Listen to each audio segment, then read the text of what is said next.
வணக்கம். இன்றைய விரிவான அலசலுக்கு உங்களை வரவேற்கிறோம்.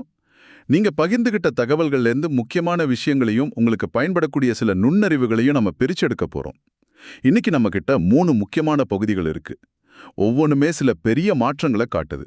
முதல்ல, இந்தியா எப்படி தன்னோட பொருளாதாரம் புள்ளி விவரங்களை அளக்குதுங்கிறதுல வரப்போற சீர்திருத்தங்கள். குறிப்பா இந்த மாவட்ட அளவிலான பொருளாதாரம், அதாவது டிடிபி, அப்புறம் சிபிஐல வீட்டு வசதி குறியீடு, இதை பத்தி பார்க்கலாம். ஆமா.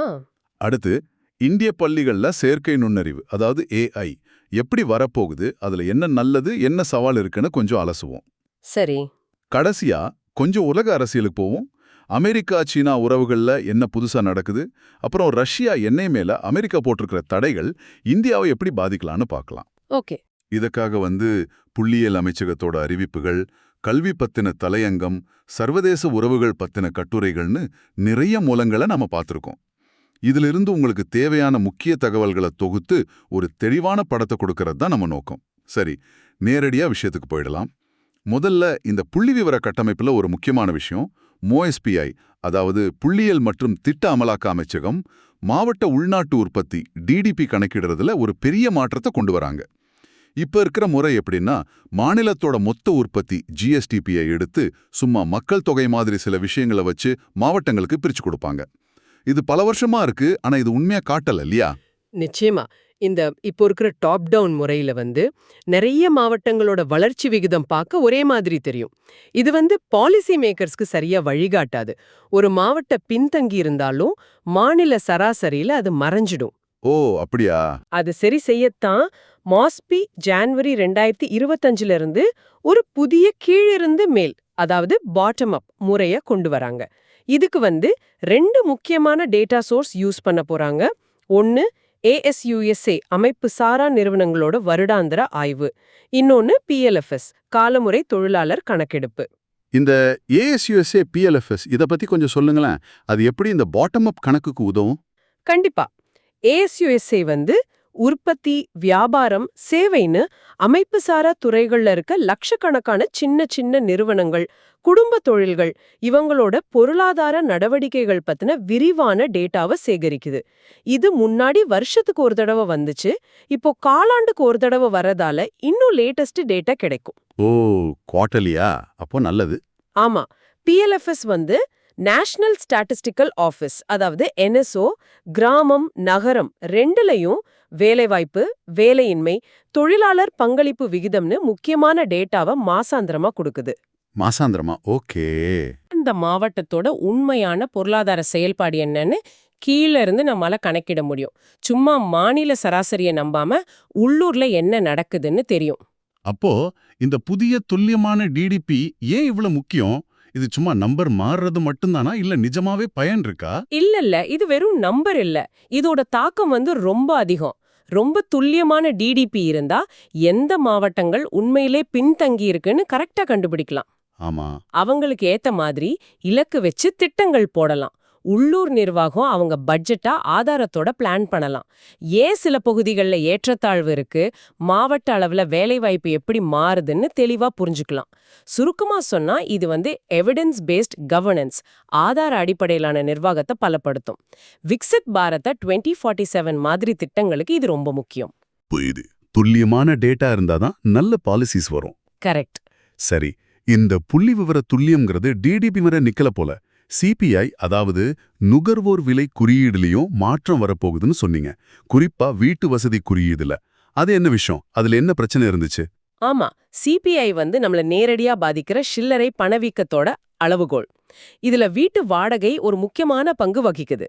நகர்ப்புற சிபிஐல பாத்தீங்கன்னா கிட்டத்தட்ட 22%, அகில இந்திய அளவுல 10% வெயிட்டேஜ் இதுக்கு இருக்கு.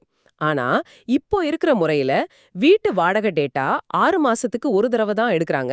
அதுவும் நகரத்துல மட்டும்தான். ஓ, 6 மாசத்துக்கு ஒரு தடவை தானா? ஆமா. அது மட்டும் இல்ல, கம்பெனிங்க அவங்க ஊழியர்களுக்கு மானிய விலையில இல்ல இலவசமா கொடுக்கற வீடுகளையும் கணக்குல எடுத்துக்கிட்டாங்க. இது விமர்சனத்துக்கு உள்ளாச்சு. ஏன்னா அது நிஜ மார்க்கெட் வாடகை நிலவரத்தை காட்டாது இல்லையா? இதையெல்லாம் சரி பண்ணதான் புதிய மாற்றங்கள்.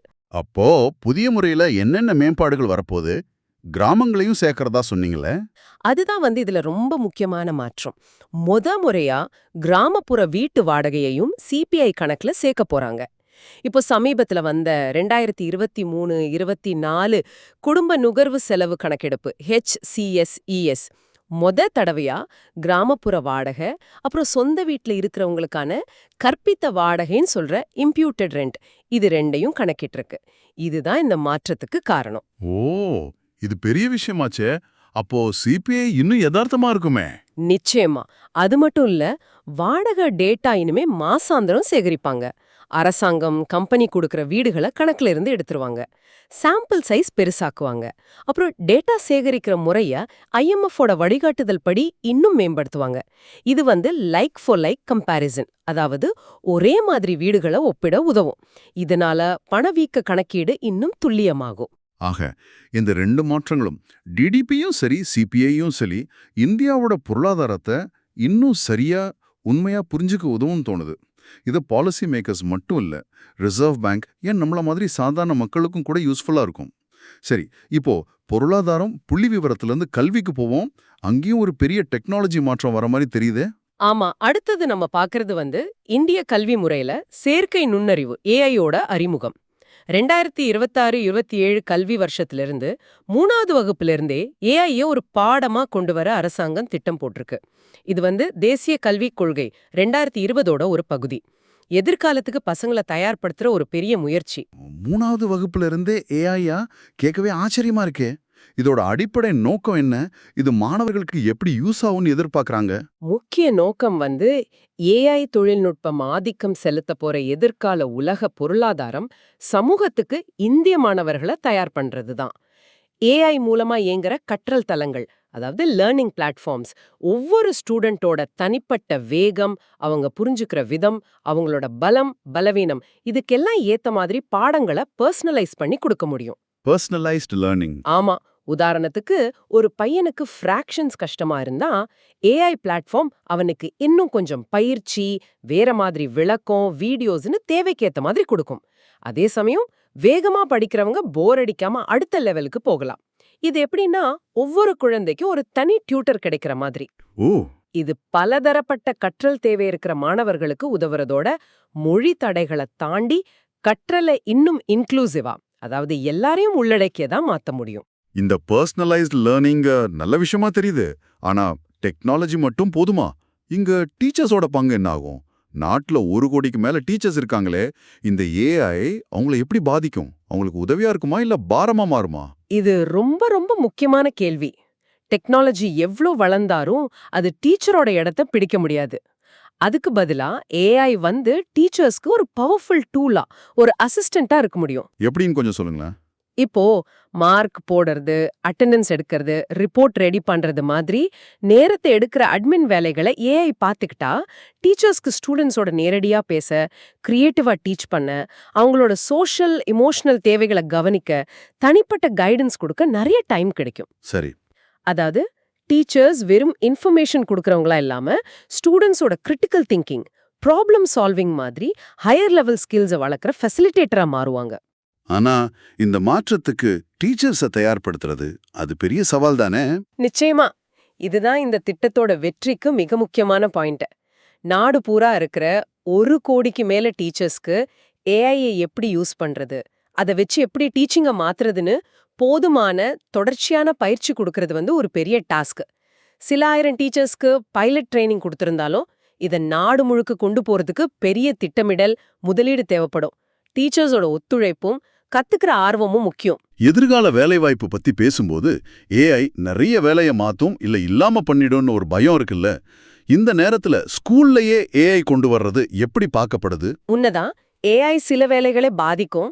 ஆனா வேர்ல்ட் எக்கனாமிக் ஃபோரம் மாதிரி அமைப்புகளோட கணிப்பு என்ன சொல்லுதுன்னா, ஏஐ 2030க்குள்ள அது எடுக்கிற வேலையை விட அதிகமான புது வேலையை உருவாக்கும் சொல்றாங்க. ஓ, அப்படியா? ஆமா. அதனால பசங்களுக்கு சின்ன வயசுலயே ஏஐ பத்தின அடிப்படை அறிவு, அதை யூஸ் பண்ற திறன், அதோட நெறிமுறைகள் இதையெல்லாம் சொல்லி கொடுக்கறது அவங்க எதிர்கால பொருளாதாரத்துல பங்கு பெறவும் ஜெயிக்கவும் உதவும். ஆனா வெறும் டெக்னிக்கல் ஸ்கில் மட்டும் பத்தாது. மாறிட்டு இருக்கிற சூழ்நிலைக்கு ஏத்த மாதிரி அடாப்ட் ஆயிக்கிற தன்மை, அதாவது அடாப்டபிலிட்டி, புது ஐடியாஸ் கொண்டு வர கிரியேட்டிவிட்டி, அப்புறம் ஏஐய பொறுப்பா யூஸ் பண்றதுக்கான எத்திக்கல் அவேர்னஸ், அதாவது நெறிமுறை விழிப்புணர்வு, இதுவும் ரொம்ப முக்கியம். ஏஐயோட இன்னொரு பெரிய ப்ராமிஸ் என்னன்னா, கல்விக்கான அணுகலை, ஆக்சஸ அதிகரிக்கிறது. ஏஐ உருவாக்குற டியூட்டர்ஸ், பல மொழி கருவிகள் மூலமா தூரமா இருக்கிற பின்தங்கிய பகுதிகளில் இருக்கிற ஸ்டூடெண்ட்ஸ்க்கும் நல்ல கல்வி வளங்களை கொடுக்க முடியும். ஆனா இதுல இன்னொரு பக்கமும் இருக்கு. என்னது? இந்தியால ஏற்கனவே டிஜிட்டல் டிவைடு, அதாவது டிஜிட்டல் பிரிவினை இருக்கு. எல்லாருக்கும் கம்ப்யூட்டர், இன்டர்நெட் வசதி இல்ல. ஏஐ கருவிகளோட செலவும் அதிகம். அதனால சரியா கவனிக்கலன்னா இந்த ஏஐ புரட்சி இப்போ இருக்கிற ஏற்றத்தாழ்வுகளை குறைக்காம இன்னும் அதிகமாக்க கூட வாய்ப்பு இருக்கு. சுருக்கமா சொன்னா ஏஐ ஒரு சக்தி வாய்ந்த கருவி. ஆனா அதோட பயன் எல்லாருக்கும் சமமா கிடைக்கணும்னா கவனமான பாலிசி, டீச்சர் டெவலப்மெண்ட், சமமான கட்டமைப்பு இதெல்லாம் அவசியம். கல்வித்துறையில ஏஐயோட எதிர்காலம் நிறைய சாத்தியங்களையும் அதே சமயம் சவால்களையும் கொண்டு வருதுன்னு நல்லா புரியுது. சரி, இப்போ நம்மளோட 3வது பகுதிக்கு போவோம். மாறிவரும் உலக அரசியல். சமீபத்துல தென்கொரியால நடந்த ஏபெக் மாநாட்டுல அமெரிக்க அதிபர் ட்ரம்ப், சீனா அதிபர் ஜி ஜின்பிங் சந்திச்சாங்க. ட்ரம்ப் மறுபடியும் அதிபரானதுக்கு அப்புறம் நடந்த முதல் சந்திப்பு இது. இதுல என்ன முக்கியமா நடந்துச்சு? ஆமா, இந்த சந்திப்பு ரொம்ப கவனமா, ஒரு மாதிரி நாடகத்தனமா நடந்துச்சுன்னு சொல்லலாம். ட்ரம்ப் அவரோட வழக்கமான அந்த கடுமையான மோதல் போக்கு விட்டுட்டு ரொம்ப டிப்ளமேட்டிக்கா சீன தலைவரை பாராட்டி பேசினார். இது உலக அளவுல சீனாவோட முக்கியத்துவத்தை ட்ரம்ப் அட்மினிஸ்ட்ரேஷன் ஏத்துக்குதோங்கிற மாதிரி ஒரு தோற்றத்தை ஏற்படுத்துச்சு. இன்ட்ரெஸ்டிங்கா, இந்த மீட்டிங் பத்தி சீனா உடனே எந்த அதிகாரப்பூர்வ அறிக்கையும் வெளியிடல. அது அவங்களோட வழக்கம் போல ரொம்ப எச்சரிக்கையான, நிதானமான அணுகுமுறையை காட்டுது. இந்த சந்திப்புல ரொம்ப முக்கியமா பேசப்பட்ட ஒண்ணு ட்ரம்ப் யூஸ் பண்ண G2ங்கிற வார்த்தை. இது என்ன அர்த்தம் கொடுக்குது? உலக அரசியல்ல இது ஒரு புது விஷயமா? அதுதான் இந்த மீட்டிங்கோட முக்கியமான அம்சம். ட்ரம்ப் அமெரிக்கா சீனா உறவை ஒரு G2ன்னு சொன்னாரு. அதாவது உலகத்தோட 2 மிக முக்கியமான சக்திகள்ங்கிற மாதிரி. இது G7, G20 மாதிரி பல நாடுகள் இருக்கிற அமைப்புகளை விட இந்த 2 நாட்டு உறவுக்கு அதிக முக்கியத்துவம் கொடுக்கற மாதிரி இருக்கு. இதுக்கு முன்னாடி எந்த அமெரிக்க அதிபரும் இந்த வார்த்தை எவ்வளோ வெளிப்படையா யூஸ் பண்ணதில்ல. ஓ, இது சீனாவுக்கு ஒரு பெரிய டிப்ளமேட்டிக் வெற்றியா பார்க்கப்படுது. உலக முடிவுகளை எடுக்கிறதுல அமெரிக்காவுக்கு சமமான சக்தியா தங்களை அமெரிக்காவே ஏத்துக்குதுன்னு அவங்க நினைக்க வாய்ப்பு இருக்கு. சரி, இந்த G2 அங்கீகாரத்துக்கு பின்னாடி ஏதாவது உறுதியான ஒப்பந்தம், டீல் ஏதாவது நடந்துச்சா? குறிப்பா இந்த ட்ரேட் வார் சம்பந்தமா? ட்ரம்ப் சொன்னதுபடி ஒரு முக்கியமான உடன்பாடு வந்திருக்கு. சீனா ரேர் எர்த் மினரல்ஸ், அதாவது அரிதான கனிமங்களோட உலகளாவிய ஏற்றுமதியா அடுத்த 1 வருஷத்துக்கு தடை இல்லாம சீரா தொடர ஒத்துக்கிட்டாங்க. ஓ, ரேர் எர்த்ஸ். இது ரொம்ப முக்கியம் இல்லையா டெக்னாலஜிக்கு? ஆமா. இந்த மினரல்ஸ் தான் இப்போ இருக்கிற மாடர்ன் டெக்னாலஜி, பாதுகாப்பு கருவிகள்னு பலதுக்கும் ரொம்ப முக்கியம். இதுல சீனா கிட்ட தான் கிட்டத்தட்ட மொனோபொலி மாதிரி இருக்கு. இதுக்கு பதிலா அமெரிக்கா சீன பொருட்கள் மேல இருந்த சில வரிகளை குறைச்சிருக்கு. குறிப்பா இந்த ஃபென்டனல் மாதிரி போதைப்பொருள் கடத்தல் சம்பந்தமா போட்ட அபராத வரிய 20% 10%, சீன பொருட்கள் மேல இருந்த மொத்த சராசரி வரிய 57% 47% குறைச்சிருக்காங்க. இது பெரிய குறைப்பு மாதிரி தெரியுதே. இதோட உடனடி விளைவு என்ன? இதோட உடனடி விளைவு உலக அளவுல சப்ளை செயின்ஸ்க்கு ஒரு தற்காலிக நிம்மதி. குறிப்பா ரேர் எர்த்ஸ் நம்பி இருக்கிற தொழில்களுக்கு இது நல்ல நியூஸ். ஆனா இது ஒரு டெம்பரரி சொல்யூஷன் தான். ஏன் அப்படி சொல்றீங்க? ஏன்னா ரேர் எர்த்ஸ்க்கு சீனாவை சார்ந்திருக்கிற அந்த அடிப்படை பிரச்சனையே இது தீக்கல. 1 வருஷத்துக்கு அப்புறம் என்னாகும்னு தெரியாது. அமெரிக்காவுக்கும் அதோட நட்பு நாடுகளுக்கும் அவங்க சப்ளை சோர்ஸை பன்முகப்படுத்தவும் உள்நாட்டு உற்பத்தியை அதிகமாக்கவும் இந்த 1 வருஷம் டைம் கிடைச்சிருக்குன்னு சொல்லலாம். மொத்தத்துல இது ஒரு தற்காலிக ட்ரேட் பீஸ். ஆனா அந்த அடிப்படை போட்டி அப்படியே தான் இருக்கு. இந்த G2 அணுகுமுறை, அதாவது அமெரிக்காவும் சீனாவும் நேரடியா பேசி முடிவு பண்ற மாதிரி ஒரு தோற்றம் வருது இல்லையா? இது இந்தியா மாதிரி அமெரிக்காவோட நட்பு நாடுகளுக்கு, குறிப்பா இந்தோ பசிபிக் பகுதியில என்ன தாக்கத்தை ஏற்படுத்தும்?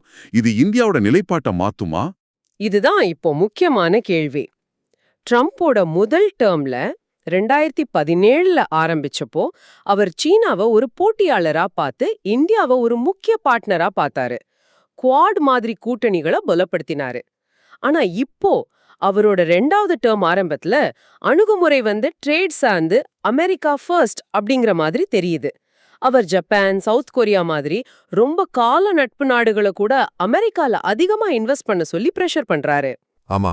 இந்த G2 பேச்சு அமெரிக்கா இனிமே உலக பிரச்சனைகளை சீனாவோட நேரடியா பேசி தீர்த்துக்க பாக்குமா, மத்த நட்பு நாடுகளோட நலன்கள் 2ஆம் பட்சம் ஆயிடுமாங்கிற கேள்வியை எழுப்புது. இது இந்தியா மாதிரி நாடுகளுக்கு அமெரிக்காவோட நீண்டகால நோக்கம் என்னங்கறத பத்தி ஒரு மாதிரி நிச்சயமற்ற தன்மை, அதாவது அன்சர்டனிட்டிய உருவாக்குது. வர்த்தக ரீதியா பார்த்தா சீனா மேல வரிகளை குறைச்சது இந்தியாவுக்கு நேரடியா ஏதாவது பாதிப்பு இருக்கா? ஆமா, அதுல ஒரு இன்ட்ரெஸ்டிங்கான ஆனா நமக்கு கொஞ்சம் பாதகமான விளைவு வந்திருக்கு. சீனா மேல இருந்த சராசரி வரிய 47% குறைச்சதுக்கு அப்புறம் இந்தியா இப்ப அமெரிக்காவுக்கு அதிக சராசரி வரி கிட்டத்தட்ட 50% கட்டுற முக்கிய பொருளாதார நாடா ஆயிடுச்சு. என்னது, சைனாவை விட அதிகமாவா? வர வேண்டிய அவசியத்தை இன்னும் அதிகமாக்குது. இந்த சூழ்நிலையில இந்தியா தன்னோட வெளியுறவு கொள்கைய இன்னும் கவனமா பார்க்கணும். அமெரிக்காவோட நலன்கள் எங்க ஒத்து போகுதோ அங்க கோஆபரேட் பண்றது, அதே சமயம் சீனாவோட சாத்தியமான பொருளாதார உறவுகளை ரொம்ப எச்சரிக்கையா ஆராயறது, அப்புறம் ஐரோப்பா, ஆசியா, குளோபல் சவுத் நாடுகளோட பார்ட்னர்ஷிப்பை பலப்படுத்தி தன்னோட தன்னாட்சியை, அதாவது ஸ்ட்ராட்டஜிக் அட்டானமி காப்பாத்திக்கிறதுன்னு ஒரு மல்டி டைரக்ஷனல் அப்ரோச் தேவைப்படுது. சுருக்கமா, உலக அரசியல் மாறும்போது இந்தியாவும் தன்னோட வியூகங்களை மாத்தணும். இது நிஜமாவே ஒரு சிக்கலான சர்வதேச நகர்வு தான்.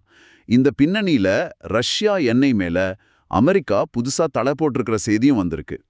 அமெரிக்கா இப்போ ரஷ்யாவோட முக்கிய அரசு எண்ணெய் கம்பெனிகளான ரோஸ்நெஃப்ட், லுகோயில் மேல 2ஆம் நிலை தடைகள், அதாவது செகண்டரி சாங்ஷன்ஸ் விதிச்சிருக்கு. உக்ரைன் போருக்கு அப்புறம் இந்தியா ரஷ்யா கிட்ட இருந்து நிறைய தள்ளுபடி விலையில எண்ணெய் வாங்கிட்டு இருக்கு. இந்த புது தடைகள் இந்தியாவை எப்படி பாதிக்கும்? இது இந்தியாவுக்கு ஒரு நேரடி சவால் தான். இந்தியா கொள்கை அளவுல ஒரு தலைப்பட்டமான தடைகளை எதிர்த்தாலும் நடைமுறையில அமெரிக்க தடைகளோட தீவிரத்தை தவிர்க்க முன்னாடியும் இணங்கி போயிருக்கு. உதாரணத்துக்கு, ஈரான், வெனிசுவேலா மேல கடுமையான தடைகள் வந்தப்போ இந்திய கம்பெனிங்க அங்கிருந்து எண்ணெய் வாங்குறத நிறுத்திட்டாங்க. இப்போ ரஷ்யாவோட பெரிய எண்ணெய் கம்பெனிங்க மேல 2ஆம் நிலை தடைகள் வந்திருக்கு. இந்த 2ஆம் நிலை தடைகள்னா என்ன? அது எப்படி வேலை செய்யும்? 2ஆம் நிலை தடைகள்னா அமெரிக்கா தடை விதிச்சிருக்கிற ஒரு நாடு இல்ல கம்பெனியோட இங்க ரோஸ்நெஃப்ட், லுகோயில் வியாபாரம் செய்யற 3வது நாட்டு கம்பெனிகளை, உதாரணத்துக்கு இந்திய எண்ணெய் கம்பெனிகளை தண்டிக்கிறது. அமெரிக்காவுக்கு அந்த வெளிநாட்டு கம்பெனி மேல நேரடி சட்ட அதிகாரம் இல்லைன்னாலும் உலக நிதி அமைப்புல அமெரிக்க டாலரோட ஆதிக்கம், அமெரிக்க பேங்க்ஸோட முக்கியத்துவம், இதனால இந்த தடைகள் ரொம்ப பவர்ஃபுல். அப்படின்னா அதாவது ரஷ்யா கம்பெனிகளோட வியாபாரம் பண்ற ஒரு இந்திய கம்பெனி அமெரிக்க நிதி அமைப்பிலிருந்து துண்டிக்கப்படலாம், டாலர்ல டிரான்சாக்ஷன் பண்ண முடியாம போகலாம், அமெரிக்கால சொத்து இருந்தா அதை முடக்கலாம். இது ஒரு பெரிய ரிஸ்க். அப்போ இதோட உடனடி தாக்கம் என்னவா இருக்கும்? இந்திய கம்பெனிங்க ரஷ்யா எண்ணெய் வாங்குறத நிறுத்திடுமா? அதுதான் எல்லாரும் எதிர்பார்க்கறாங்க. இந்தியாவோட மொத்த கச்சா எண்ணெய் இறக்குமதியில சமீப காலமா 35% மேல ரஷ்யால இருந்து வருது. இதுல பெரிய பங்கு, கிட்டத்தட்ட 3ல் 2 பங்கு கொடுக்கிற ரோஸ்நெஃப்ட், லுகோயில் மேல இப்போ தடைகள். ரிலையன்ஸ் மாதிரி பெரிய தனியார் கம்பெனிகளும் சரி, இந்தியன் ஆயில், பாரத் பெட்ரோலியம் மாதிரி பொதுத்துறை கம்பெனிகளும் சரி, பெரும்பாலான இந்திய ரீஃபைனரிஸ் அமெரிக்க மார்க்கெட், அமெரிக்க பேங்கிங் சிஸ்டம், அமெரிக்க டெக்னாலஜின்னு நிறைய சார்ந்திருக்காங்க. ஓ, ஆமா இல்லையா? இப்போ அரேலுக்கு அமெரிக்கால சப்சிடரிஸ் இருக்கு, கூகுள், மெட்டா கூட பார்ட்னர்ஷிப் இருக்கு. பொதுத்துறை நிறுவனங்களுக்கும் கச்சா எண்ணெய் வாங்க, கப்பல் வாடகை கொடுக்க, இன்சூரன்ஸ் பண்ண டாலர் டிரான்சாக்ஷன்ஸ் தேவை. அதனால அமெரிக்க நிதி அமைப்பிலிருந்து கட்டாகிற ரிஸ்க எந்த பெரிய கம்பெனியும் எடுக்காது. இதனால ரோஸ்நெஃப்ட், லுகோயில் கிட்ட இருந்து நேரடியா எண்ணெய் வாங்குறது ரொம்ப குறையும், இல்ல நிறுத்தப்படலாம். அப்ப எப்படி வாங்குவாங்க? வேறு வழி இருக்கா? சில கம்பெனிங்க 3வது தரப்பு ட்ரேடர்ஸ் மூலமா இல்ல சின்ன அதிகம் தெரியாத ரஷ்யா கம்பெனிங்க மூலமா வாங்க ட்ரை பண்ணலாம். ஆனா அமெரிக்கா இந்த வழிகளையும் தடுக்க நினைச்சா அந்த இடைத்தரகர்கள் மேலேயும் தடைகள் போட வாய்ப்பிருக்கு. இந்தியாவோட அதிகாரப்பூர்வ நிலைப்பாடு எரிசக்தி பாதுகாப்புக்காக மார்க்கெட்ல நல்ல விலையில எங்க கிடைக்குதோ அங்க வாங்குவோன்னு இருந்தாலும், இந்த புதிய தடைகள் மலிவான ரஷ்யா கச்சா எண்ணெய் வாங்குறதுக்கான இந்தியாவோட வாய்ப்புகளை ரொம்பவே குறைச்சிடும். இதோட மைய கருத்து புவிசார் அரசியல் யதார்த்தங்கள், பொருளாதார தேர்வுகளை கட்டுப்படுத்தலாம். இன்னைக்கு நாம நிறைய முக்கியமான தளங்கள்ல போயிட்டு வந்திருக்கோம். இந்தியாவோட பொருளாதார டேட்டாவை நவீனமாக்குற முயற்சிகள், டிடிபி, சிபிஐ, கல்வித்துறையில AI தொழில்நுட்பத்தோட வருகை, அதோட 2 பக்கங்கள். அப்புறம் இந்தியாவை பாதிக்கிற மாதிரி வேகமாவும் கணிக்க முடியாத மாதிரியும் மாறிட்டு வர்ற உலக அரசியல் சூழல், குறிப்பா அமெரிக்கா சீனா உறவு, ரஷ்யா மேல தடைகள்னு நிறைய விஷயங்களை ஆழமா பார்த்தோம். ஆமா, இந்த அலசல்ல இருந்து என்ன தெளிவா தெரியுதுன்னா, பல முனைகள்ல இந்தியா மாற்றங்களையும் சவால்களையும் சந்திக்குது. பொருளாதாரத்துல துல்லியமான டேட்டாவோட தேவை, கல்வியில டெக்னாலஜிய பேலன்ஸ்டா யூஸ் பண்றதோட முக்கியத்துவம், அப்புறம் சர்வதேச அளவுல தன்னோட நலன்களையும் தன்னாட்சியும் காப்பாத்திக்க வேண்டிய அவசியம்னு பல விஷயங்கள் முன்னாடி வருது. இது ஒவ்வொன்றும் ஒன்னோட ஒன்னு தொடர்புல இருக்கு. இறுதியா நீங்க யோசிச்சு பார்க்க ஒரு கேள்வி. தொழில்நுட்பம் AI மாதிரி ரொம்ப வேகமா முன்னேறி உலக அதிகார மையங்களும் புவிசார் அரசியல் கூட்டணிகளும் தொடர்ந்து மாறிக்கிட்டே இருக்கிற இந்த 21ஆம் நூற்றாண்டுல ஒரு நாடு தன்னோட எதிர்கால பாதைய திறமையா சரியான திசையில தகவல் அறிஞ்சு வழிநடத்த துல்லியமான, நம்பகமான, நுணுக்கமான தரவுகள், புதிய DDP, மேம்படுத்தப்பட்ட CPI மாதிரி எந்த அளவுக்கு அடிப்படையானவை, இன்றியமையாதவைன்னு நீங்க நினைக்கிறீங்க? டேட்டா இல்லாம எடுக்கிற முடிவுகள் நம்மளை எங்க கொண்டு போகும்? இந்த விரிவான அலசல் உங்களுக்கு புதிய தகவல்களையும் சிந்திக்க சில தூண்டல்களையும் தந்திருக்கும்னு நம்புறோம். மீண்டும் அடுத்த அலசலில் சந்திப்போம். வணக்கம். நீங்க பகிர்ந்துகிட்ட தகவல்களை வச்சு இன்னைக்கு உலக நிகழ்வுகளை கொஞ்சம் ஆழமா பார்க்க போறோம். இதுல இயற்கை, டெக்னாலஜி, கலாச்சாரம், சுகாதாரம்னு நிறைய விஷயங்கள் இருக்கு. ஆமா, இதோட நோக்கம் என்னன்னா, இந்த தகவல்களோட சாராம்சத்தை உங்க கூட பகிர்ந்துக்கிறதா. எது முக்கியம், ஏன் முக்கியம்னு புரிய வைக்க முயற்சி பண்றோம். சில ஆச்சரியமான விஷயங்களும் இருக்கலாம். நிச்சயமா. நீங்க கொடுத்த குறிப்புகளை பார்த்தாலே தெரியுது, நிறைய சுவாரஸ்யமான விஷயங்கள் இருக்கு. உலகம் எவ்வளவு சிக்கலானது, அதே சமயம் எவ்வளவு அழகுன்னு இது காட்டுது. வாங்க ஒன்னொன்னா பார்க்கலாம். சரி, முதல்ல இயற்கையிலிருந்து ஆரம்பிக்கலாமா? தெலுங்கானால ஏட்டூர் நகரம் வனவிலங்கு சரணாலயம்னு ஒன்னு இருக்கு. ஆமா, அங்க வண்ணத்து பூச்சி, அந்து பூச்சி கணக்கெடுப்பு நடக்க போகுதாம். இது ஏதோ சாதாரண கணக்கெடுப்பு மாதிரி தெரியலையே. இல்ல, இது ரொம்ப முக்கியம். 1952லயே ஆரம்பிச்ச சரணாலயம் இது. தெலுங்கானாவோட பழமையான சரணாலயங்கள்ல ஒன்னு. ஓ, அப்படியா? பரப்பளவு, அதோட லொகேஷனே ஒரு சிறப்பு பாருங்க. மகாராஷ்டிரா, சத்தீஸ்கர், தெலுங்கானா 3 மாநில எல்லை கிட்ட இருக்கு. ஓஹோ, தையம்பாகுன்னு ஒரு நீரோட இத 2ஆ பிரிக்குது. கோதாவரி ஆறு இது வழியா போகுதுன்னு குறிப்புல இருக்கு. அடர்ந்த தேக்கு மூங்கில் காடுகள்லாம் வேற. ஆமா, அப்போ பல்லுயிர் பெருக்கத்துக்கு ரொம்ப நல்ல இடமா இருக்குமே. மிகச்சரியா சொன்னீங்க. அந்த புவியியல் அமைப்பு தான் அதோட பலம். புலி, சிறுத்தை, ஓநாய், கரடி, கடமான், புள்ளிமான், கருப்பு மான், காட்டெருமை, ராட்சசானில்னு நிறைய விலங்குகள் இருக்கு. இந்த வண்ணத்து பூச்சி, அந்து பூச்சி கணக்கெடுப்பு எதுக்குன்னா, அந்த சூழல் அமைப்பு எவ்ளோ ஆரோக்கியமா இருக்குன்னு தெரிஞ்சுக்கிறதுக்கு இது ஒரு நல்ல இண்டிகேட்டர். சரி. அது மட்டும் இல்ல, அங்க புகழ்பெற்ற சம்மக்கா சார்லம்மா கோவிலும் இதே சரணாலயத்துக்குள்ளதான் இருக்கு. அப்படியா? ஆமா, இது இயற்கை வழிபாட்டு, பாரம்பரியம், அப்புறம் வனவிலங்கு பாதுகாப்பு, இதுக்கெல்லாம் நடுவுல இருக்கிற ஒரு சுவாரஸ்யமான தொடர்பை காட்டுது. அடர்ந்த காடுகள்ல இருந்து இப்போ உயரமான மலைகளுக்கு போவோம். ஆப்பிரிக்காவோட கிளிமஞ்சாரோ மலை. ஆமா, கிளிமஞ்சாரோ. அதோட கீழ் சரிவுகள்ல நிலப்பயன்பாட்டு மாற்றத்தால சுமார் 75% இயற்கை தாவர இனங்கள் அழிஞ்சிடுச்சுன்னு ஒரு ஆய்வு சொல்லுது. 75%? இது ரொம்ப அதிகமா தெரியுதே. ஆமாங்க, இது நிஜமாவே கவலைப்பட வேண்டிய விஷயம். கிளிமஞ்சாரோங்கிறது சும்மா ஒரு மலை இல்ல. அது தான்சானியால இருக்கு. உலகத்திலே தனியா நிக்கிற மிகப்பெரிய மலை. அதாவது இது எந்த மலைத்தொடரோட பகுதியும் கிடையாது. ஓ, தனித்து நிக்குதா? ஆமா, உயரம் பாத்தீங்கன்னா 5895 மீட்டர். பனிமூடுன சிகரம். நிறைய பேரோட கனவு பயணம் அது. இதுல கிபோ, மாவென்சி, ஷீரான 3 எரிமலை கூம்புகள் இருக்கணும். கிபோ இன்னும் உறங்குற எரிமலை, மத்த 2 அழிஞ்சிடுச்சுன்னு தகவல் சொல்லுது. தாவர மண்டலங்கள் பத்தியும் குறிப்பு இருக்கு. உண்மைதான், அங்க 5 முக்கியமான தாவர மண்டலங்கள் இருக்கு. அடிவாரத்துல விவசாய நிலத்துல ஆரம்பிச்சு உச்சிக்கு போக போக பனிப்பாறைகள் வரைக்கும் விதவிதமான சூழல். இந்த கிளிமஞ்சாரோ தேசிய பூங்கா ஒரு யுனெஸ்கோ உலக பாரம்பரிய தளம் வேற.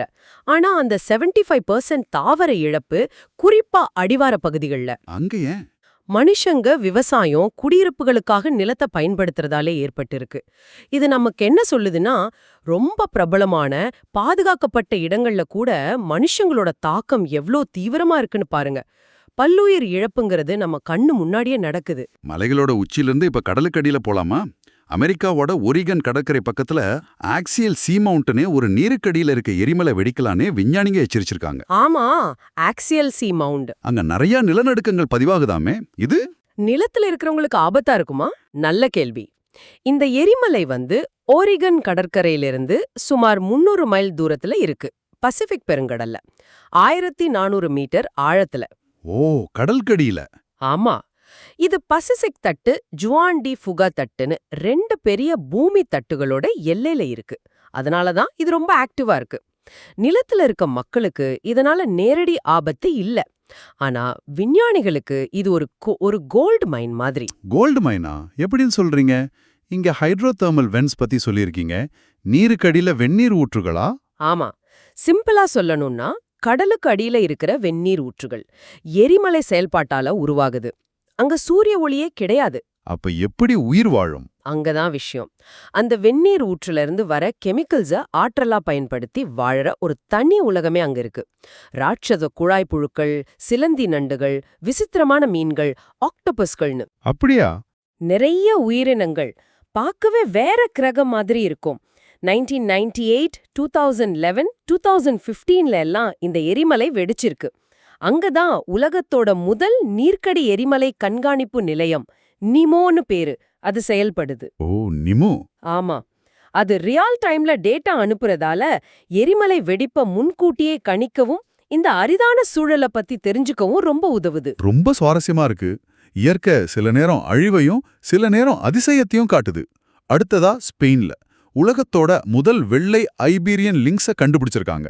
இது நிஜமாவே ஆச்சரியம்தான். ஐபீரியன் லிங்க்ஸ் என்பதே ரொம்ப அரிசி இல்லையா? மிக மிக அரிதானதுங்க. ஐபீரியன் லிங்க்ஸ் ஐரோப்பாவோட பூர்வீக பூனை வகை, ஒரு மாமிச உண்ணி. அந்த கூரான காது, சிறுத்த மாதிரி புள்ளிகள்னு பார்க்க அழகா இருக்கும். ஆனா இது உலகத்துல ரொம்ப வேகமா அழிஞ்சிட்டு வர்ற உயிரினங்கள்ல ஒண்ணுங்கறதுதான் வருத்தமான விஷயம். ஏன் அப்படி ஒரு நிலைமை? தென்மேற்கு ஸ்பெயின்ல 2 சின்ன பகுதியில மட்டும்தான் இது இருக்குன்னு குறிப்பு சொல்லுது. அதுக்கு முக்கிய காரணம் அதோட மெயின் உணவு முயல். அந்த முயல்களோட எண்ணிக்கை குறைஞ்சதுதான். அதோடு கூடவே வாழ்விட அழிப்பு, வண்டியில அடிபடுறது, சட்டவிரோதமா வேட்டையாடுறதுன்னு எல்லாம் சேர்ந்து இதோட எண்ணிக்கையை ரொம்ப மோசமா குறைச்சிடுச்சு. IUCN சிவப்பு பட்டியல்ல இது பாதிக்கப்படக்கூடியது, அதாவது வல்னரபிள் நிலையில இருக்கு. இப்படி ஒரு சூழல்ல ஒரு வெள்ளை லிங்க்ஸ், இது ஆல்பினிசம் இல்ல லூசிசம்னு ஒரு மரபணு மாற்றமா இருக்கலாம், அப்படி ஒன்னு கிடைச்சிருக்கிறது ஒரு பெரிய நியூஸ். இது ஒரு நல்ல செய்தியா? ஆமா, இது இந்த இனத்தோட மரபணு பன்முகத்தன்மை பத்தியும் இத காப்பாத்த நடக்கிற முயற்சிகளுக்கும் ஒரு புது நம்பிக்கையை கொடுக்குது. இயற்கையோட இந்த விஷயங்கள்ல இருந்து நாம இப்போ மனித தொழில்நுட்பம் பாதுகாப்பு துறைக்கு வருவோம். ஆபரேஷன் சிண்டூர் பத்தி ஒரு குறிப்பு இருக்கு. அதோட பின்னாடில இந்தியா நிறைய மீட்டியோர் வான் ஏவுகணைகளை வாங்க பிளான் பண்றதா தெரியுது. இந்த தகவலை நாம அப்படியே பதிவு செய்யறோம் இல்லையா? ஆமா, இந்த தகவலை நாம அப்படியே முன்வைக்கிறோம். எந்த தரப்பையும் ஆதரிக்கவோ விமர்சிக்கவோ இல்ல. மீட்டியோருங்கிறது பார்வைக்கு அப்பாற்பட்ட இலக்குகளை தாக்கக்கூடிய BVRAAM ஒரு அட்வான்ஸ்டு ஏவுகணை. அதாவது எதிரி விமானத்தை பைலட் கண்ணால பாக்குற தூரத்தை விட ரொம்ப தூரத்துல இருக்கிற இலக்கை தாக்க முடியும். ஓ சரி. இத MBDAன்னு ஒரு ஐரோப்பிய கூட்டமைப்பு, UK, Germany, Italy, France, Spain, Sweden செஞ்சிருக்காங்க. இதோட ஸ்பெஷாலிட்டி என்ன? வெறும் தூரம் மட்டும்தானா? தூரம் ஒரு பகுதி தான், கிட்டத்தட்ட 200 கிலோமீட்டர் வரைக்கும் போகும். ஆனா இதோட முக்கிய சிறப்பம்சம் அதோட ராம்ஜெட் இன்ஜின். ராம்ஜெட் இன்ஜினா? ஆமா, இத ஏவுகணைக்கு ஒரு த்ராட்டில் மாதிரி யோசிச்சுக்கோங்க. மத்த ஏவுகணைகள்ல எரிபொருள் தீர்ந்ததும் வேகம் குறைஞ்சிடும். ஆனா ராம்ஜெட் இன்ஜின் காத்த உள்ள இழுத்து எரிபொருளோட கலந்து பறக்கும் போதே வேகத்தை கட்டுப்படுத்த முடியும். குறிப்பா இலக்க நெருங்கும் கடைசி நேரத்துல வேகத்தை அதிகப்படுத்தவும் முடியும். Income acceleration. ஓ அப்படியா? இதனால எதிரி விமானங்கள் இத தவிர்க்கிறது ரொம்ப கஷ்டம். அடேங்கப்பா. இது தவிர ஆக்டிவ் ராடார் சீக்கர், இருவழி டேட்டா லிங்க் பத்தியும் குறிப்புகள் இருக்கு. அத கொஞ்சம் எளிமையா சொல்லுங்களேன். ஆக்டிவ் ரேடார் சீக்கர்னா அந்த ஏவுகணைக்குள்ளேயே ஒரு குட்டி ரேடார் இருக்குன்னு வச்சுக்கோங்க. அதுவே இலக்க தேடி துரத்தி போய் தாக்கும். ஏவுகணைய ஏவின விமானம் வேற பக்கம் திரும்பினாலும் பிரச்சனை இல்ல. சரி, அந்த டேட்டா லிங்க்? இருவழி டேட்டா லிங்க்ங்கிறது ஏவுகணை பறந்துகிட்டே இருக்கும்போது தரையில இருந்தோ இல்ல ஏவன விமானத்துல இருந்தோ அதுக்கு புது தகவல் அனுப்ப முடியும். உதாரணமா இலக்கு நகர்ந்துடுச்சு இல்ல வேற இலக்க தாக்குன்னு சொல்லலாம். இது அந்த ஏவுகணையோட ஃபிளெக்சிபிள் தன்மையை அதிகரிக்குது. வேகமான ஜெட் விமானத்திலிருந்து சின்ன ட்ரோன் வரைக்கும் பல இலக்குகளை இது தாக்கும். டெக்னாலஜி படி இது ஒரு பெரிய முன்னேற்றம் மாதிரி தெரியுது. அடுத்ததா கொஞ்சம் புவிசார் அரசியல் பக்கம் போகலாம். மத்திய ஆசிய நாடான தஜிகிஸ்தான். ஆமா, தஜிகிஸ்தான். அங்க ஆயினி விமானத்தளம்னு ஒன்னு இருக்கு. அங்க இருந்த இந்திய ராணுவ பிரிவு வெளியேறி இருக்காங்களாம். இது ஏன் முக்கியத்துவம் பெறுது? தஜிகிஸ்தானோட அமைவிடம் ரொம்ப முக்கியம். நிலத்தால் சூழப்பட்ட நாடு. கிர்கிஸ்தான், உஸ்பெகிஸ்தான், சீனா, ஆப்கானிஸ்தான்னு முக்கியமான நாடுகளோட எல்லைய பகிர்ந்துக்குது. ஷாங்காய் ஒத்துழைப்பு அமைப்பு SCOலயும் உறுப்பினர். பெரும்பாலும் மலைப்பகுதி, பாமீர் மலைகள், முக்கிய நதிகள், சில இயற்கை வளங்கள் இருக்குன்னு குறிப்புகள் சொல்லுது. தலைநகர் துஷான்பே. ஆமா, இப்படி ஒரு மூலோராவை முக்கியத்துவம் வாய்ந்த ஸ்ட்ராட்டஜிக்கலி இம்பார்ட்டன்ட் நாட்டில் இருக்கிற விமான தளத்திலிருந்து இந்தியா வெளியேறியது, அதுவும் இருதரப்பு ஒப்பந்தம் காலாவதியான பிறகு.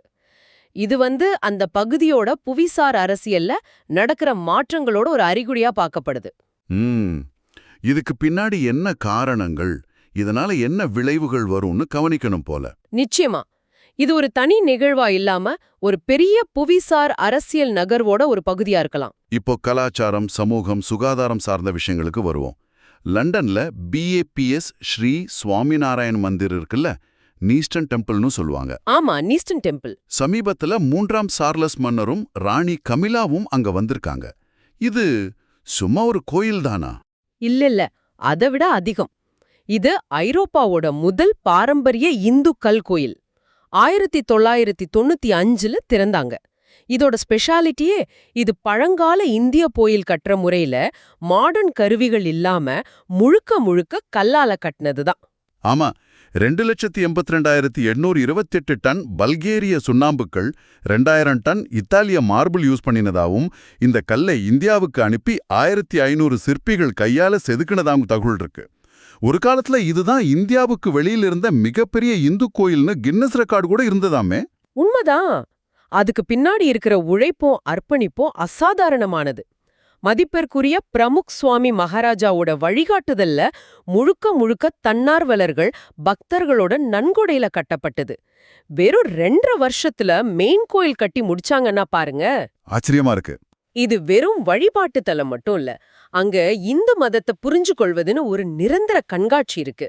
ஹவேலின்னு ஒரு பெரிய கலாச்சார மையம், பெரிய hall, gym, book shop, office எல்லாம் இருக்கு. இது புலம்பெயர்ந்த சமூகத்தோட விடாமுயற்சிக்கும் கலாச்சார பாதுகாப்புக்கும் ஒரு சிறந்த எடுத்துக்காட்டு. உலகளாவிய கலாச்சாரத்திலிருந்து இப்போ உலகளாவிய சுகாதாரத்துக்கு வருவோம். குளோபல் வைரஸ் நெட்வொர்க் GVN ஒரு அமைப்பு அமெரிக்கா கண்டங்கள்ல 3 புது மையங்களை இணைச்சு விரிவடைஞ்சிருக்கு. இந்த GVN என்ன பண்ணுது? GVNங்கிறது உலகம் பூரா இருக்கிற முன்னணி வைரஸ் ஆய்வு கூடங்கள், விஞ்ஞானிகளோட ஒரு கூட்டமைப்பு. தன்னார்வ கூட்டமைப்பு தான். இதோட முக்கிய நோக்கம் எதிர்காலத்துல வரக்கூடிய வைரஸ் பெருந்தொற்றுகளை, அதாவது பேண்டமிக்ஸை தடுக்கவும் கட்டுப்படுத்தவும் தயாரா இருக்கிறது. ஓ, ஏன்னா எந்த ஒரு நாடோ நிறுவனமோ தனியா எல்லா வைரஸையும் சமாளிக்க முடியாது இல்லையா? அதுதான் பாயிண்ட். உலகின் சிறந்த வைரஸ் நிபுணர்களை ஒன்னா சேர்த்து அவங்களோட தனிப்பட்ட பலத்தை பயன்படுத்தி அதிநவீன ஆராய்ச்சிகளை ஆதரிக்கிறது, பொதுமக்களுக்கு விழிப்புணர்வை ஏற்படுத்துறதுன்னு இவங்க செயல்படுறாங்க. 25க்கும் மேற்பட்ட நாடுகள் இதுல இருக்காங்க. இப்போ அமெரிக்காலயும் விரிவாக்கம் பண்ணிருக்காங்க. ஆமா, இந்த சமீபத்திய விரிவாக்கம் குறிப்பா அமெரிக்கா கண்டங்கள்ல உலக அளவுல வைரஸ் கண்காணிப்பு, அதுக்கு பதிலடி கொடுக்கிற திறனை இன்னும் வலுப்படுத்தும். இது ஒரு கூட்டு முயற்சி தான் பெருந்தொற்றுக்கு எதிரான சிறந்த பாதுகாப்புன்னு சொல்லலாம். இது ரொம்ப அவசியமான ஒண்ணுதான். அடுத்த சுகாதார செய்தியும் கொஞ்சம் கவலை தர்ற மாதிரி இருக்கு. வட இந்தியாவுல கக்குவான் இருமல் மாதிரி அறிகுறி காட்டுற பார்டெட்டெல்லா ஹோம்சின்னு ஒரு பாக்டீரியா தொற்று அதிகரிச்சிருக்கான். சண்டிகர் PGMI குழு சொல்லிருக்கு. இது என்ன புதுசா ஒரு பாக்டீரியா? இது ஓரளவு புதுசுதான் சொல்லலாம். 1995ல தான் இதை அதிகாரப்பூர்வமா அங்கீகரிச்சாங்க. இதுவும் கக்குவான் இருமல பெர்டூசிஸ் உண்டாக்குற போர்டெட்டெல்லா பெர்டூசிஸ் பாக்டீரியா குடும்பத்தை சேர்ந்ததுதான். அதனால அறிகுறிகளும் கிட்டத்தட்ட ஒன்னாதான் இருக்கும். என்ன மாதிரி அறிகுறிகள்? அந்த தொடர்ச்சியான இருமல், மூச்சுவிட சிரமம், சில சமயம் அந்த ஊப் சத்தம், இதெல்லாம் தான். அறிகுறிகள் ஒன்னா இருந்தா அப்புறம் என்ன பிரச்சனை? பிரச்சனை நோயை கண்டுபிடிக்கிறதுல தான். டயக்னோசிஸ். PGMIR ஆய்வுல என்ன தெரிய வந்திருக்குன்னா, வட இந்தியாவுல டெஸ்ட் பண்ணின கக்குவான் இருமல் மாதிரி கேஸ்கள்ல சுமார் 37% இந்த B. ஹோம்சியால வந்ததுன்னு கண்டுபிடிச்சிருக்காங்க. 37%? இது வழக்கமான B. பெர்டூசிஸை விட அதிகமா? ஆமா, வழக்கமா செய்யற டெஸ்ட் பி பெர்டுசிஸை மட்டும் குடி வைக்கலாம். அப்படி இருக்கும்போது பி ஹோம்சி தொற்று கண்டுபிடிக்கப்படாம போக வாய்ப்பிருக்கு அல்லது தப்பா கணிக்கப்படலாம். இதுக்கு என்ன சிகிச்சை? இப்போ இருக்கிற தடுப்பூசி டிடிஏபி இதுக்கு எதிரா எப்படி வேலை செய்யணும் இன்னும் நிறைய ஆராய்ச்சி பண்ண வேண்டியிருக்கு. இது பொது சுகாதாரத்துக்கு ஒரு புது சவால்னே சொல்லலாம். இது கவனிக்க வேண்டிய விஷயம்தான். சரி, கடைசியா இந்தியாவுல நிர்வாகத்துறையில ஒரு டிஜிட்டல் முயற்சி, தேசிய விதான் விண்ணப்பம் நீவா பத்தி 3வது தேசிய மாநாடு நடந்திருக்கு. இது என்ன நீவா? நீவாங்கிறது நாடு முழுக்க இருக்கிற எல்லா மாநில யூனியன் பிரதேச சட்டமன்றங்களோட நடவடிக்கைகளை டிஜிட்டல் ஆக்குற ஒரு முயற்சி. இது இந்திய அரசோட டிஜிட்டல் இந்தியா திட்டத்துக்கு கீழே வர்ற முக்கியமான திட்டங்கள்ல ஒண்ணு. ஒரே தேசம் ஒரே விண்ணப்பம், இதுதான் இதோட குறிக்கோள். அப்படின்னா எல்லா சட்டசபைகளும் ஒரே ஆன்லைன் பிளாட்ஃபார்ம் பயன்படுத்துமா? இதனால என்ன பயன்? மசோதாக்கள், அறிக்கைகள் பேப்பர் இல்லாம டிஜிட்டல் முறையில செய்ய இது உதவும். உறுப்பினர்கள் எங்கிருந்து வேணும்னாலும் தகவல்களை பார்க்கலாம். ரியல் டைம்ல டாக்குமெண்ட்ஸ் கிடைக்கும். இது பாதுகாப்பானதா இருக்குமா? இது மேட்ச்ராஜ் 2.0ன்னு சொல்ற இந்தியாவின் கிளவுட் பிளாட்ஃபார்ம்ல இயங்குது. அதனால பாதுகாப்பானது. பலமொழி சப்போர்ட்டும் இருக்கு. இதனால சட்டமன்றங்களோட செயல்பாடு வேகமா, வெளிப்படையா, சுற்றுச்சூழலுக்கு உகந்ததா மாறும். நிர்வாகத்தை நவீனமாக்குறதுல இது ஒரு முக்கியமான படி. அருமை. இன்னைக்கு நாம பார்த்த விஷயங்கள் ரொம்ப பரந்துபட்டது. ஏட்டூர் நகரம் சரணாலயத்தோட தனித்துவம், கிளிமாஞ்சாரோவோட சுற்றுச்சூழல் பிரச்சனை, ஆக்சியல் சீமவுண்ட் எரிமலையோட அறிவியல் முக்கியத்துவம், அந்த வெள்ளை ஐபீரியன் லிங்க்ஸ் ஆச்சரியம், அப்புறம் மீட்டியோர் ஏவுகணை தொழில்நுட்பம், தஜிகிஸ்தான் புவிசார் அரசியல், நீஸ்டன் கோயில் கலாச்சார பெருமை, ஜிவிஎன்னோட உலக சுகாதார முயற்சி, போர்டடெல்லா ஹோம்ஷி எச்சரிக்கை, நீவா மூலமா டிஜிட்டல் நிர்வாகம்னு பல கோணங்கள்ல அலசினோம். ஆமா, இந்த ஒவ்வொரு செய்தியும் தனித்தனியா தெரிஞ்சாலும் இது எல்லாமே ஏதோ ஒரு வகையில ஒன்னோடொன்னு கனெக்ட் ஆயிருக்குன்னு காட்டுது. இயற்கை பாதுகாப்பு, டெக்னாலஜி வளர்ச்சி, உலகளாவிய ஒத்துழைப்பு, கலாச்சார பரிமாற்றம், நிர்வாக சீர்திருத்தம்னு எல்லாமே நம்ம உலகத்தை வடிவமைக்குது. நீங்க கேட்ட இந்த தகவல்கள் இந்த நிகழ்வுகளை பத்தி ஒரு ஆழமான புரிதலை உங்களுக்கு கொடுத்திருக்கோன்னு நம்புறோம். இறுதியா உங்களை சிந்திக்க வைக்கிற ஒரு கேள்வியோட முடிக்கிறோம். நீருக்கடியில எரிமலை வெடிக்கிறது, நவீன ஏவுகணைகள், அரிதான விலங்குகள், உலகளாவிய நோய் தடுப்பு முயற்சிகள், டிஜிட்டல் நிர்வாகம்னு இப்படிப்பட்ட வெவ்வேறு உலக நிகழ்வுகளை பத்தி தெரிஞ்சுக்கும்போது இது எல்லாம் ஒன்னோடொன்னு எவ்வளவு ஆழமா பிணைஞ்சிருக்குங்கிறவங்க பார்வை எப்படி மாறுது, இதை யோசிச்சு பாருங்க.